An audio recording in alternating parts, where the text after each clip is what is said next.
Hey guys, good evening and welcome back to my YouTube channel. तो आज हम पढ़ेंगे सिलेबस के बारे में, मैथ का जो है आपका सेकेंड सेमेस्टर का। ठीक है, हम लोगों ने सेकेंड सेमेस्टर में आपके मैथ स्टार्ट किया, इंग्लिश स्टार्ट किए थे, जिसमें से हम लोगों ने 6 टॉपिक पढ़ लिए हैं। इसमें हम लोग इंग्लिश में पढ़े थे, पार्ट ऑफ स्पीच के बारे में पढ़े थे। ठीक है, और उसके बाद आपके नाउन के बारे में पढ़े, फिर आपके प्रोनाउन के बारे में पढ़े। ठीक है, फिर आपका एडजेक्टिव पढ़े हम लोग, और फिर आपका वर्ब पढ़े थे, और आपका सेंटेंस पढ़े इंग्लिश में। तो उसके बाद आज हम टेंस पढ़ाए हैं आपको। तो 1 2 3 4 5 6 7 आपके 7 टॉपिक इंग्लिश में कंप्लीट हो चुके हैं, जो आपका लगभग 40% आपके सिलेबस कंप्लीट कर दिया गया है इंग्लिश में। तो आइए कुछ मैथ में भी ख़त्म कर लेते हैं, नियरेस्ट आपके 40। ठीक है, तो आज आज से आपका मैथ का भी स्टार्ट हो रहा है क्लास, सेकेंड सेमेस्टर का। तो पहले तो आइए देखते हैं सिलेबस, हमको मैथ में क्या क्या पढ़ना है, कितने सब्जेक्ट आपके चैप्टर हैं इसमें मैथ में। तो आइए देखते हैं। पहला है आपका आपका चैप्टर पहला है 3 अंकों तक की संख्याओं का लॉसा एवं मॉसा। ठीक है, इसमें एलसीएम और एचसीएफ पढ़ेंगे 3 डिजिट के नंबर तक। ठीक है, और इसमें क्या होता है, भाज्य गुणनखंड एवं भाग विधि द्वारा हम एचसीएफ निकालेंगे। ठीक है, एचसीएफ निकालेंगे, आपके सीखेंगे कैसे निकालते हैं भाग विधि से और आपका गुणनखंड विधि से। LCM and HCF up to 3 digit number. 3 digit मतलब कि 100 से ऊपर, जैसे कि 100 से नीचे तो 99 तक आता है आपके, तो 1 से 99 तक 2 डिजिट के होते हैं, तो हमको 3 डिजिट का निकालना, मतलब बेसिकली पढ़ना है आपके 100 से ऊपर जितनी भी संख्याएं आती हैं उनकी। और पता है आपको एलसीएम क्या होता है? तो एलसीएम को हम लॉसा प भी कहते हैं, जिसको हम कहते हैं लोवेस्ट कॉमन फैक्टर। ठीक है, आपका ये एलसीएम होता है। और एचसीएफ क्या होता है? लोवेस्ट, ये आपका लोवेस्ट कॉमन मल्टीपल होता है। ठीक है, मल्टीपल। और आपका एचसीएफ होता है हाईएस्ट कॉमन और आपका फैक्टर। ठीक है, तो ये आपका एचसीएफ होता है और ये आपका एलसीएम होता है। तो बेसिकली हम लोग एचसीएफ और एलसीएम को जानेंगे पहले चैप्टर में, और भाग विधि से कैसे एचसीएफ को फाइंड आउट करते हैं, और एलसीएम को गुणनखंड विधि से ये सीखेंगे। ये आपका पहला चैप्टर था। दूसरा चैप्टर है आपका, जिसके बारे में हमको पढ़ना है, आपका व्यंजक में प्रयुक्त जोड़ घटाना गुणा भाग के संकेतों तथा कोष्ठकों का सरलीकरण। ठीक है, operation of expressions of multiplication of brackets. जैसे कि आपके जो व्यंजक होते हैं, व्यंजक आपको पता होगा, उनका जोड़ घटाना गुणा भाग करेंगे। जैसे कि आपका 3x प्लस 3x है, इसमें आपको 2y प्लस XY जोड़ना है, तो इसको हम जोड़ेंगे, घटाएंगे, गुणा करेंगे, भाग करेंगे। तो मतलब बेसिकली इन व्यंजकों को इसमें पढ़ेंगे। ठीक है, कैसे जोड़ते हैं, गुणा करते हैं, भाग करते हैं। ठीक है, ये सीखेंगे। तो आपका थर्ड चैप्टर है, जिसके बारे में पढ़ना है हमको, क्या है वो आपका प्राकृतिक पूर्ण पूर्णांक तथा परिमेय संख्याओं की अवधारणा, कंसेप्ट ऑफ नंबर। जैसे कि आपके प्राकृतिक संख्या क्या है, नेचुरल नंबर क्या है, ठीक है, आपके पूर्ण संख्या होल नंबर क्या है, पूर्णांक इंटीजर क्या है, और परिमेय संख्या रेशनल नंबर क्या होते हैं, इनको जानेंगे। ठीक है, तो प्राकृतिक संख्या क्या होता है? जो जीरो से स्टार्ट होता है। ठीक है, जीरो से स्टार्ट हो, सॉरी 1 से स्टार्ट होता है प्राकृतिक संख्या। और पूर्ण संख्या क्या होता है? जो जीरो से स्टार्ट होता है। तो जीरो से स्टार्ट होके अनंत तक आप जाइए, पूर्ण संख्या कहलाती हैं। और 1 से स्टार्ट होकर आप अनंत तक जाइए, वो आपके प्राकृतिक संख्याएं होती हैं। और पूर्णांक क्या होते हैं? इसमें ज़ीरो भी आ जाता है, और निगेटिव इंटीजर भी आ जाते हैं, और आपके पॉजिटिव इंटीजर भी आ जाते हैं। ठीक है, मतलब इसमें निगेटिव इंटीजर भी और पॉजिटिव इंटीजर भी और जीरो भी आता है, ये आपके पूर्णांक होते हैं।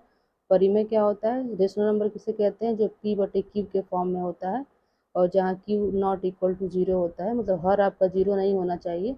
ठीक है, और ये आंसर हर के फॉर्म में होता है, आपका परिमेय संख्या होता है। तो इसके बारे में जानेंगे, ठीक है, concept of numbers.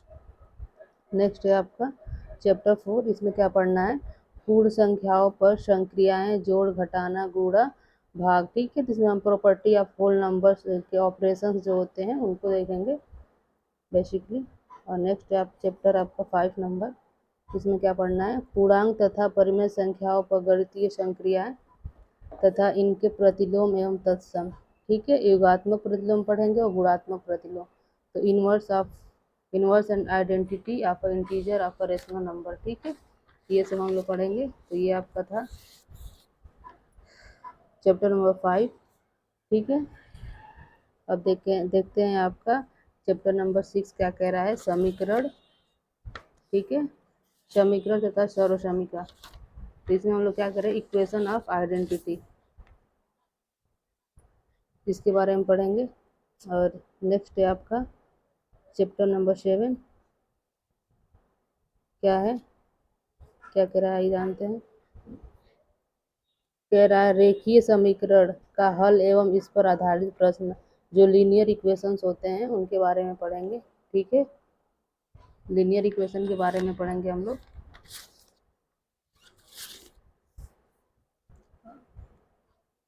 Linear equation मतलब समझते हैं, जिसका घात 1 होता है, ठीक है, जैसे 2x + 3 हो गया, जिसका घात 1 होता है x का, ठीक है। या जो आपके अचर होते हैं, जो चर होते हैं उनका पावर 1 होता है, तो आपके लीनियर इक्वेशन कहलाते हैं। जैसे कि x y z इनके पावर क्या होंगे, 1 होंगे, तो लीनियर इक्वेशन कहलाएंगे।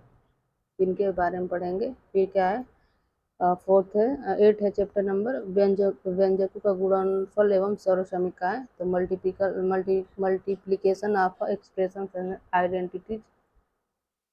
और नेक्स्ट चैप्टर है आपका क्षेत्रफल, आयतन और धारिता की संकल्पना तथा इकाई, जो आपका एरिया होता है, वॉल्यूम होता है, ठीक है, इसके बारे में हम लोग पढ़ेंगे। तो क्षेत्रफल जैसे कि आयत का क्षेत्रफल हो गया, त्रिभुज का क्षेत्रफल हो गया, ठीक है, वर्ग का क्षेत्रफल हो गया, इसके बारे में जानेंगे। फिर आयतन किसका निकालते हैं हम, 3D जो फिगर होता है उसका हम आयतन निकालते हैं, ठीक है। 2D का क्षेत्रफल निकालते हैं, जो क्षेत्रफल निकाला जाता है आपको 2D डायमेंशन जो फिगर होते हैं उनका, जैसे कि इसका आयत का निकाला जाता है, ठीक है, वर्ग का निकाला जाता है, त्रिभुज का निकाला जाता है। ये सब क्या होते हैं, 2D फिगर होते हैं। और 3D फिगर क्या है आपका, आपका क्यूब है, ठीक है, क्यूबॉइड है, सिलेंडर है, कोन है, ठीक है, ये सब आपके 3 डायमेंशन, इनके आपके आयतन निकाले जाते हैं। तो इनके बारे में हम सब एरिया निकालेंगे और आपका वॉल्यूम निकालेंगे। जैसे कि आपका त्रिभुज का हो गया आयतन, इसका क्या कहते हैं, वर्ग का हो गया, आयत का हो गया, ये सब पढ़ेंगे। देखिए यहाँ आ भी गया है, त्रिभुज, आयत एवं वर्ग का क्षेत्रफल। तो इसमें 10वां चैप्टर है आपका त्रिभुज का क्षेत्रफल निकालेंगे, आयत का क्षेत्रफल निकालेंगे और वर्ग का। त्रिभुज और आयत का क्षेत्रफल क्या होता है, L/B, ठीक है, लंबाई गुणे चौड़ाई आपकी होती है आयत का क्षेत्रफल, ठीक है। और वर्ग का क्षेत्रफल क्या होता है, भुजा का स्क्वायर, क्या होता है, भुजा का स्क्वायर। और त्रिभुज का क्षेत्रफल, समबाहु त्रिभुज है तो √3/4, और ये भुजा का स्क्वायर, ठीक है। तो यहाँ त्रिभुज कई सारे प्रकार की होती है, अलग अलग त्रिभुज के अलग अलग क्षेत्रफल निकालने के फार्मूले होते हैं, तो ये सब देखेंगे हम लोग। नेक्स्ट है आपका चैप्टर नंबर 11, क्या है, अवर्गीकृत आंकड़ों का वितरण तथा बार ग्राफ का प्रदर्शन, ठीक है। जो बार ग्राफ होता है उसकी मदद से हम क्या करेंगे, रिप्रेजेंटेशन करेंगे। जैसे कि बार ग्राफ क्या होता है, जैसे मान लीजिए ये आपका वाई एक्सिस हो गया, ये आपका एक्स एक्सिस हो गया, तो ऐसे जो यहाँ कुछ डाटा रिप्रेजेंट किया जाता है, फिर यहाँ रिप्रेजेंट किया जाता है, और उसके माध्यम से जो ये हम चार्ट बनाते हैं इसको हम बार ग्राफ कहते हैं, ठीक है, ये बार ग्राफ होता है। तो हम समझेंगे concept of area, volume and capacity, ये था आपका ये, ठीक है, बार ग्राफ। तो क्या था, distribution of ungrouped data and representation bye bar graph, ठीक है। और 12 नंबर है सर्वक्षमता तथा समरूपता, ठीक है, जो किसका होता है, त्रिभुज का, बेसिकली त्रिभुज का ही पढ़ेंगे। तो congruency and similarity 12th chapter में पढ़ा जाएगा। नेक्स्ट है आपका 13 चैप्टर त्रिभुज के संदर्भ में सर्वसमानता की शर्तें, मतलब कि त्रिभुज कब सर्वसमता कहलाता है या कॉन्ग्रुएंसी कहलाती है, उसके बारे में 3 से 4 आपके रूल दिए गए हैं, उनके बारे में पढ़ेंगे। तो यहाँ पे आपके कॉन्ग्रुएंसी में बस त्रिभुज का ही पढ़ेंगे, बाकी चतुर्भुज का भी होता है लेकिन मेन आपका त्रिभुज का होता है, तो यहाँ हम त्रिभुज का पढ़ेंगे, ठीक है। तो ये था आपका मैथ का सिलेबस जो आपका सेकेंड सेमेस्टर का था, ठीक है। और क्या कहते हैं, कल से आपका क्लास स्टार्ट हो रहा है मैथ का, जो हम स्टार्ट करेंगे आपका कल पहला चैप्टर आपका एलसीएम, ठीक है, और आपका एचसीएफ, लसपा और आपका मसपा, ठीक है। Lowest common multiple, highest common factor. आइएगा कल क्लास में जुड़िए, बिल्कुल बेसिक से स्टार्ट करेंगे, कैसे फाइंड आउट किया जाता है आपका एलसीएम और एचसीएफ। हम उसमें 2 विधि के बारे में जानेंगे, गुणनखंड विधि द्वारा और आपका भाग विधि द्वारा, ठीक है, डिस्कस करेंगे। तो कल की क्लास में जुड़िए और क्लास को ज्वाइन करिए अच्छे से।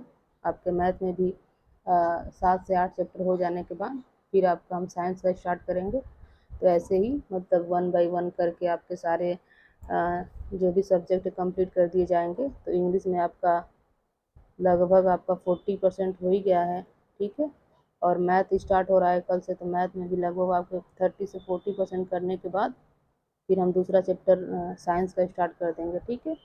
साइंस का मैथ का मतलब आपका 10 दिन चलेगा, तो इसमें आपके 30 से 40% हो जाएंगे, ठीक है। उसको हम साइंस भी स्टार्ट करेंगे और साइंस में भी आपके कुछ को चैप्टर को कंप्लीट कर लेंगे, फिर अलग सब्जेक्ट स्टार्ट करेंगे। ऐसे सारा सब्जेक्ट स्टार्ट कर देने पे टाइम नहीं मिल पाएगा आप लोग को, क्योंकि 1 बाय 1 करना पड़ेगा, मतलब अल्टरनेट डे पे करना पड़ेगा। तो कभी आपको मैथ पढ़ना पड़ेगा, कभी इंग्लिश पढ़ना पड़ेगा, ऐसे आपको लगातार कंटिन्यूअस आपको एक ही सब्जेक्ट का क्लास मिलेगा, तो इंटरेस्ट आपका बना रहेगा, ठीक है। इसलिए हम आपके लिए कर रहे हैं कि आपका इंटरेस्ट बना रहे।